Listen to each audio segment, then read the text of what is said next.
Look, For streaming.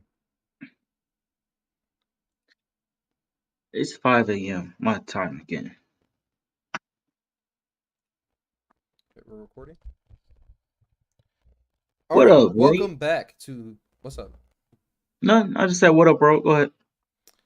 Welcome back to episode 25 of the From Half Court Sports Talk Show with Darren and Rob. We have a lot to talk about today. We were going to recap UFC 273 this past weekend, and the NBA Play-in tournament starts tomorrow. So we got to give our official predictions for that. But I just wanted to start off covering this weekend's fights because I thought it was a great weekend of fights. Before I get into the main three fights of the night, I wanted to give some honorable mentions. The first guy I would like to give the mention to, I believe his name is Ian Gary. He fought on the main event of the prelims. He had a really good fight. He's an undefeated fighter. He went out there, won his fight. He looked really good in it. So I look forward to his career so far. And also wanted to get a shout out to um, Megan Anderson and Torres. I forget her first name. But they had a really good fight too.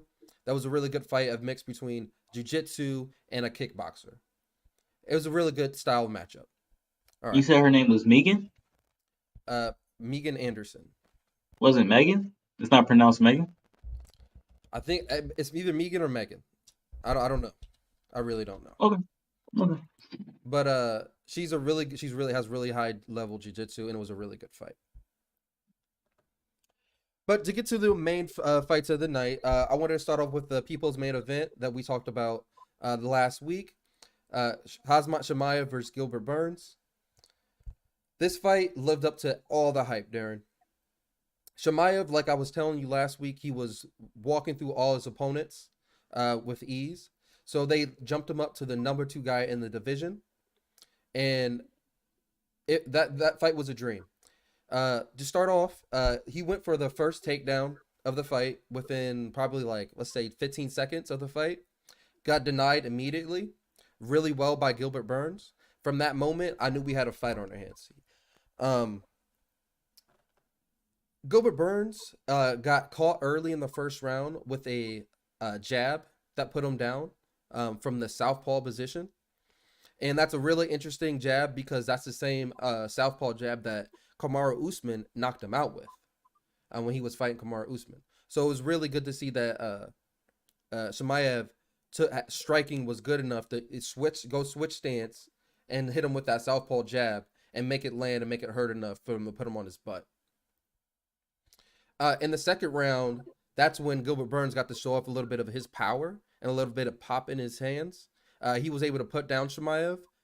In my opinion, I think he knocked him out. I saw you could literally see his eyes roll to the back of his head. He put him down with 6 seconds left. Shemaev made it out the round, which led to a third round going into 1-1, right down the middle. They both went right at each other's face. They were both swinging for the fences, trying to knock each other out.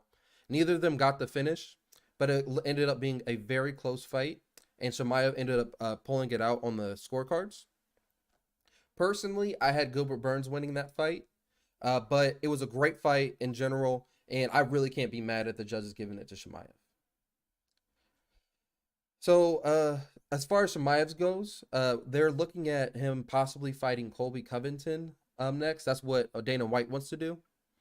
But my biggest takeaway from the fight, this is what I'm going to end on about this fight, is Shemaev looked human. That's my biggest takeaway. He looked human. And why I say that is before this fight, I really didn't know how Kamaru Usman was going to attack Shemaev. But I think Kamaru can definitely beat him now. And he doesn't look like this unbeatable monster. So that's what I will say about this fight.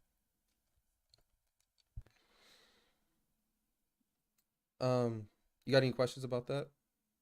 Nope. All right. So let's move on to the next fight. The next fight was for the 135-pound belt. And I told you guys last week that Aljamain Sterling was going to win. This was my upset of the night. And he got it done. He really got it done. It was still a really close fight like the first one. This was a 5-round fight. Aljo was able to get still 3 rounds, in my opinion.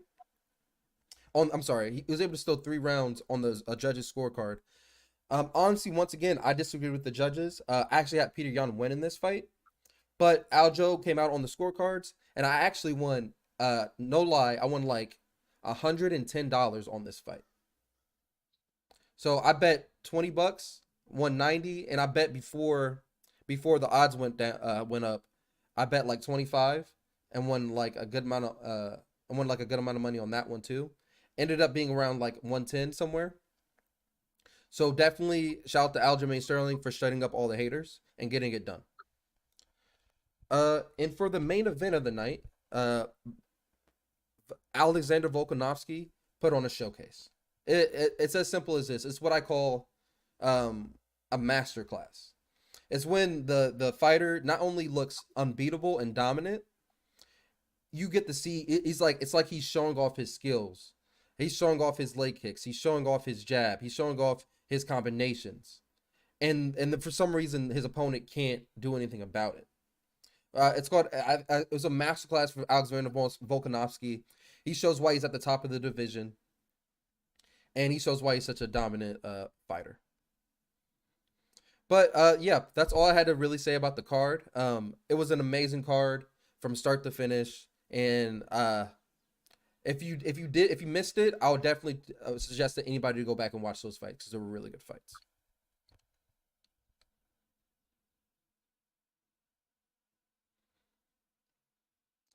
All right. So let's talk a little bit about the play-in tournament. Darren, who do you got coming out the play-in tournament? Who do I have coming out of the play-in tournament on which side? The East. Probably like Brooklyn, Charlotte. Those two teams I see. How about the West?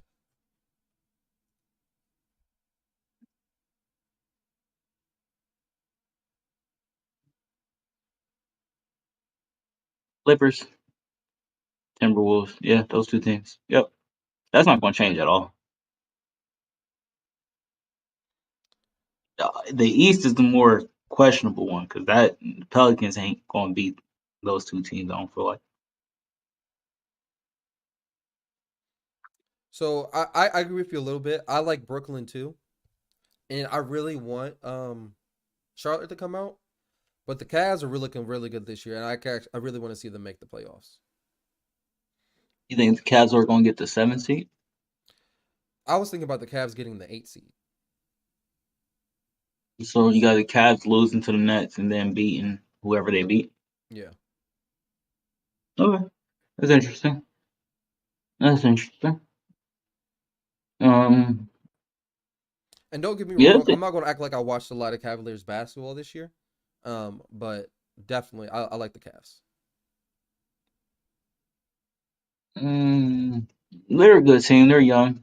Um, I think they need another year before they actually do something really phenomenal. They can definitely make the playoffs though. It wouldn't surprise me at all. I just got the Hornets meeting one of those teams. I don't really, me personally,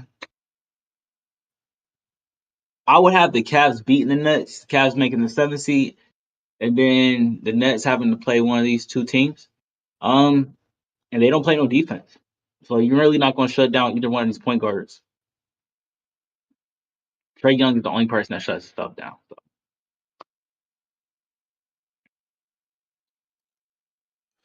Um, is it? Do you? What? Why do you think? Do you think Atlanta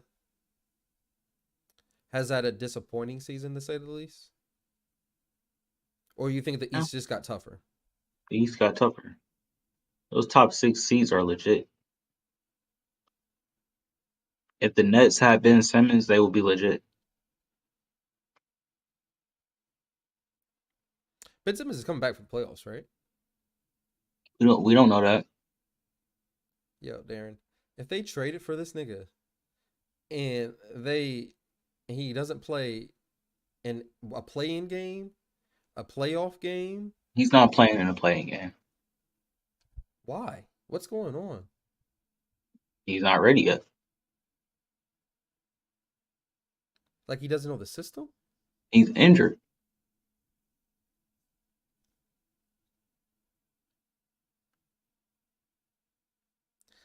I know you can't see my face right now, but I don't get it, dog. I just don't get it. I feel like this whole channel has been dedicated to shit talking Ben Simmons to an extent. But god damn, yo. Like damn, I don't get it. Darren, I need you to explain this to me. Why would the Nets trade for a nigga that's not going to play basketball? I mean, they did get two other pieces in that trade that were really good. I think Seth Curry is a great piece. I think who's the big man they got? Drummond? I want to say it was Drummond. Yeah. That was a good piece too. Those are two good pieces. I They'll be but you better. don't make I understand from the extent that James want part Harden wanted out. So is this where they're coming from? Maybe I've been watching this movie Wedding Time too much, but is this where they're coming from? The show winning time. Uh, Ah, people.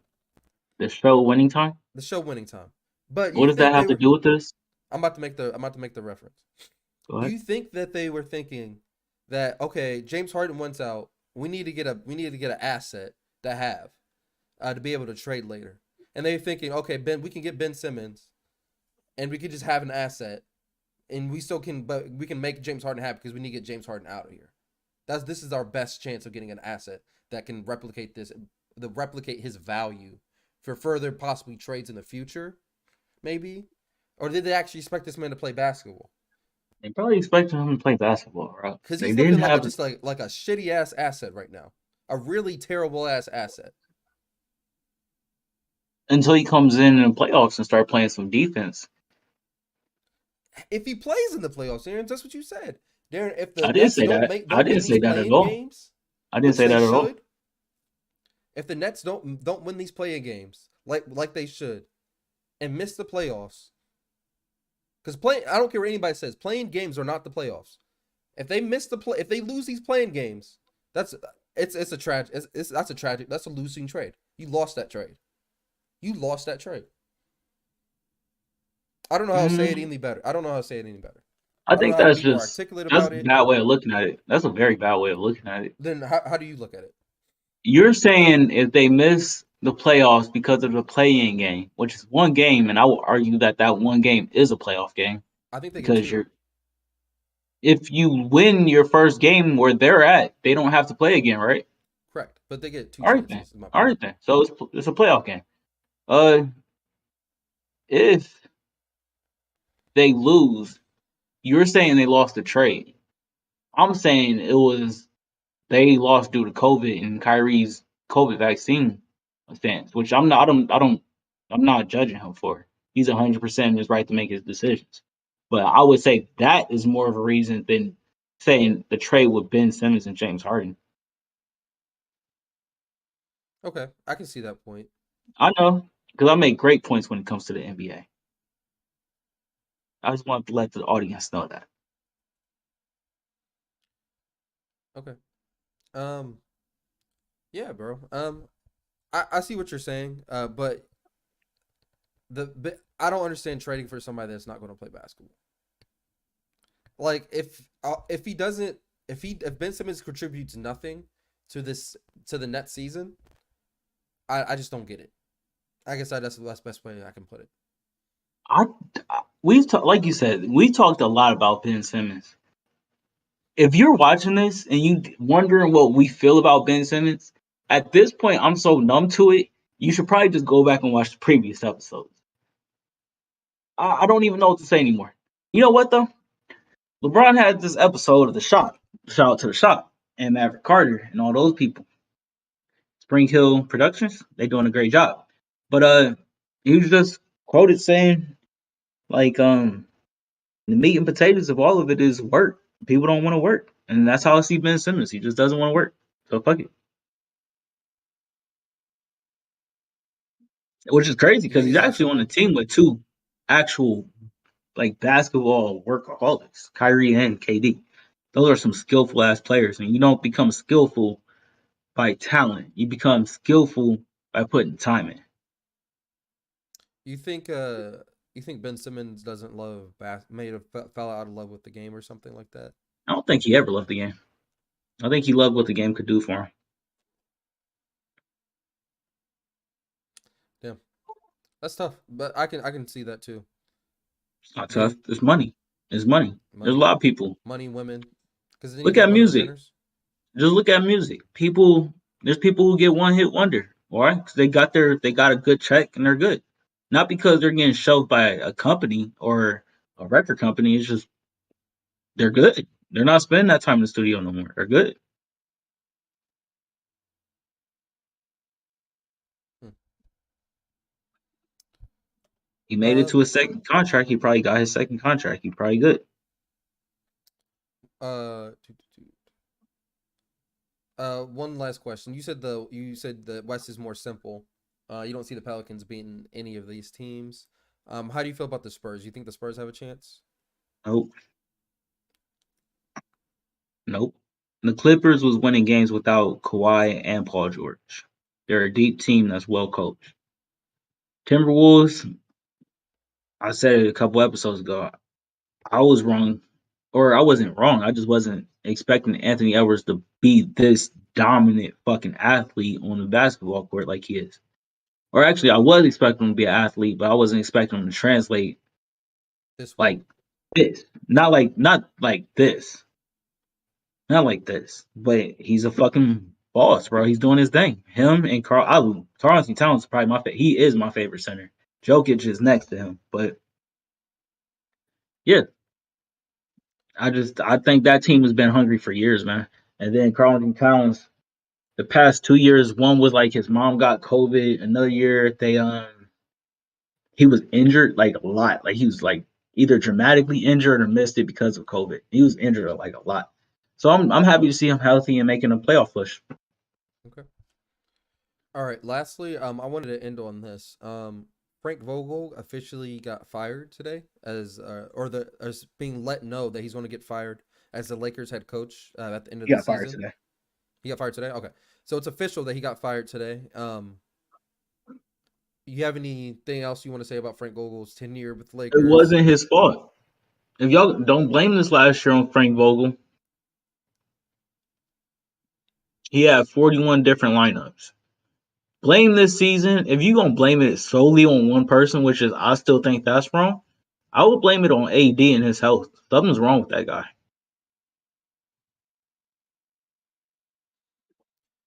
Yeah, AD's supposed to be the guy right now too. This is He is. he was supposed to carry LeBron through his older age, right? The team was supposed to be AD's team, not LeBron's team. And Yeah, we still see it as LeBron's team. which is a problem. Which is a big problem. That is a problem. That is a big problem year on in the year 20. And AD, bro, I'm disappointed these past 2 years to be real with you. Only because he came in out of shape one year. Then this year it was just somebody said it perfect, bro. Like his injuries, the normal person, the normal athlete, other basketball player would be out for like 5 games, 6 games. His should be like for 15, 20 games. And it's like, bro, is your pain tolerance like that low? Which is I'm not judging. Everybody has their own level of pain tolerance. But is it that low that it is consistently keeping you out of games? Because the biggest thing about AD, bro, is his star factors is going to go away. There, honestly, if I was Lakers, I'd probably try to trade AD.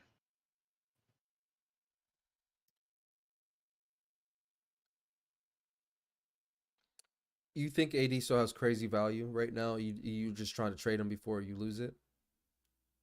I don't think he has crazy value. I just think he has good enough value where we can get a piece back. Really? You don't think Like he not to cut you off? You don't put it think he like has top this. five value Put it like this.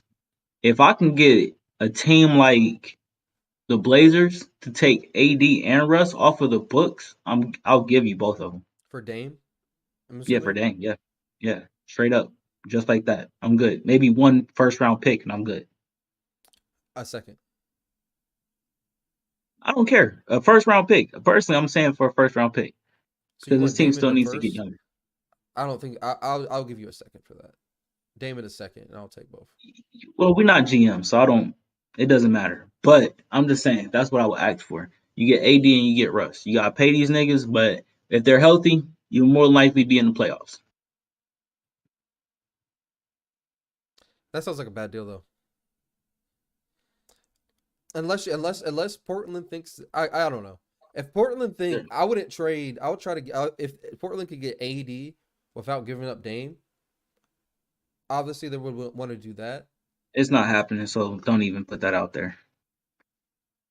But like I've always told you, Darren, I want Dame to get out of LA. I mean, sorry, I want Dame to get out of Portland. I'm not doing that though. I'm just saying if we stick on LA and Frank Vogel, I'm saying personally, y'all need to move AD. Y'all just need to get a piece that will not waste LeBron's 20th year. And AD, if you are somehow listening to all the criticism, including this one, get your ass healthy, dog, and stay healthy. No. AD, if you listen to all the criticism, including this one, shout out to you, bro. I love that you're listening to our little sports talk show. That too. But get healthy. At the end of the day, bro, I would say I was one of the biggest fans of AD, especially when he was with the Pelicans Mm-hmm. and he was doing what he was doing with DeMarcus Cousins with the Pelicans. It's not it now. It's not it right now. And it's because of health. It's not because of ability. It's health.